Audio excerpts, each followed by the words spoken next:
আমরা বাংলার উন্নতির জন্য সমর্থন দিয়েছি। এই ক্ষেত্রেও দেখলাম যে বিরোধী দলনেতা বললেন যে তাদের পক্ষ থেকেও যাওয়া যেতে পারে।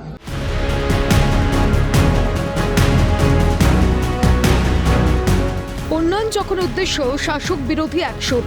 রাজ্য বিধানসভায় বিরল দৃশ্য। আন্তর্জাতিক বিমান পরিষেবার মানচিত্রে কলকাতাকে উচ্চতা দিতে বিধানসভায় প্রস্তাব আনে রাজ্যের শাসক দল। কলকাতা থেকে ইউরোপের একাধিক দেশে সরাসরি বিমান চালুর পক্ষে প্রস্তাব। চঞ্জিমা ভট্টাচার্যের প্রস্তাবে সমর্থন বিধানসভার বিরোধী দলনেতার।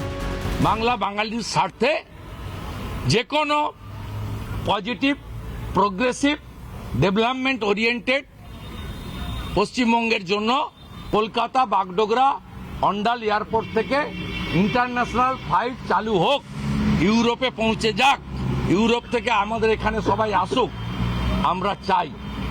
এতে রাজনীতি করার চেষ্টা করবেন না। বিরোধী দলের সমর্থন প্রসঙ্গে চঞ্জিমা জানান, কেন্দ্রীয় বঞ্চনার সময় বাংলার হয়ে কথা বলেন না বিরোধী দলনেতা, কিন্তু বিমানবন্দরের প্রস্তাবে সমর্থন করলেন। যে একসাথে যদি গিয়ে আমরা বলি আমাদের কেন্দ্রীয় বঞ্চনার কথা, যে যে জায়গাগুলোতে টাকা আমাদের পাওনা আছে অথচ দেওয়া হচ্ছে না, সেখানে তারা আমাদের সাথে সহমত হয়ে একসাথে যাওয়ার কথা বলেনি। কারণ এটা কিন্তু বাংলার ভালোর জন্য, বাংলার মানুষের টাকা, প্রাপ্য টাকা নিয়ে আসার জন্য। এখানে কোনো বিরোধী কিংবা সরকার পক্ষ এর মধ্যে কোনো বিরোধিতা থাকতে পারে না। উদ্যোগ তো ভালো নিশ্চয়ই, একসাথে এটা তো আমাদের যুক্তরাষ্ট্রীয় কাঠামো বলে। সমর্থন জানিয়েও রাজ্যকে নিশানায় রাখলেন শুভেন্দু। বাসা এবং ওপেন স্কাই এগ্রিমেন্টে কলকাতা আছে। বিরোধী দলনেতার দাবি, যদি কেন্দ্র কোনো বাধা দেয় তাহলে বিজেপির বিধায়করা যাব, কেন্দ্রীয় অসামরিক পরিবহন মন্ত্রীর কাছে যাব। এই প্রস্তাবকে আমরা সর্বান্তকরণে সমর্থন করছি। পশ্চিমবঙ্গে মাথাপিছু আয়ের পরিসংখ্যান ভালো নয়, ব্যবসার জন্য বন্ধুত্ব সুলভ পরিবেশ নেই, 1000 লক্ষের ভান্ডারে বিজনেস ক্লাসে চলা যায় না। বিজেপি বিধায়ক অরূপ দাসের বক্তব্য তুলে দাবি শুভেন্দু অধিকারীর। ইউরোপিয়ান কান্ট্রি বা অন্যান্য ইম্পর্টেন্ট দেশের ক্যাপিটাল বা সিটির সঙ্গে কলকাতা এয়ারপোর্টের কানেক্টিভিটির প্রশ্নে কোনো সমস্যা নেই। ইউরোপিয়ান ফ্লাইটে চড়তে গেলে বা বিজনেস ক্লাসে চড়তে গেলে অনেক টাকা লাগে, সেটা 1000 টাকার লক্ষ্মীর ভাণ্ডারে আর 12,000 টাকার কন্ট্রাকচুয়াল ক্যাজুয়ালের চাকরিতে হয় না। পশ্চিমবঙ্গে পার ক্যাপিটা ইনকাম, এমপ্লয়মেন্ট, ইন্ডাস্ট্রিয়ালাইজেশন এবং বিজনেস ফ্রেন্ডলি এনভায়রনমেন্ট কোনোটাই নেই।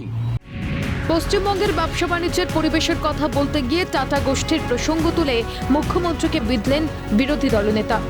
কলকাতা এয়ারপোর্টের সম্প্রসারণ আপনারাই আটকে রেখেছেন, ভারত সরকারের কোনো রোল নেই। আমি বলেছি যে টাটাকে আপনারা তাড়িয়েছেন, সেই টাটা গোষ্ঠী এখন সবচেয়ে বড় প্লেয়ার ভারতবর্ষে এয়ারলাইন্সের ক্ষেত্রে। আপনি টাটার হাত পা ধরে এনে মিটিং করুন, ইন্টারন্যাশনাল এয়ারলাইন্স অর্গানাইজেশন এবং টাটা সহ ভারতে যারা বিগ প্লেয়ার তাদের নিয়ে মিটিং করে তাদেরকে এগ্রি করান। আমি মনে করি যে মাননীয় মন্ত্রী যে বক্তব্যটা রেখেছেন তার সেই বক্তব্যটা হচ্ছে অর্ধসত্য। অর্থাৎ এয়ারপোর্ট অথরিটি অফ ইন্ডিয়া তারা টাকা দেয় এবং সেই টাকা দিয়ে রাজ্যের সরকার জমি অধিগ্রহণ করে, কিন্তু জমি অধিগ্রহণ করবার ক্ষেত্রে রাজ্যের সরকারের যে দুর্বলতা সেটা কিন্তু তাদের কাজের মধ্যে দিয়েই স্পষ্ট হয়েছে। বিধানসভায় অপরাজিতা বিল পেশের সময়েও সমর্থন জানিয়েছিল রাজ্যের প্রধান বিরোধী দল। এক কথায় রাজ্যের ভিতরে বিরোধী দলনেতাকে দেখা গেল অচেনা রূপে। যুক্তরাষ্ট্রীয় পরিকাঠামোকে মান্যতা দিয়ে শাসক বিরোধী মত মিলে গেল বিধানসভায়। ক্যামেরায় জ্যাকির সঙ্গে রাজ্য সাহার রিপোর্ট, ক্যালকাটা নিউজ।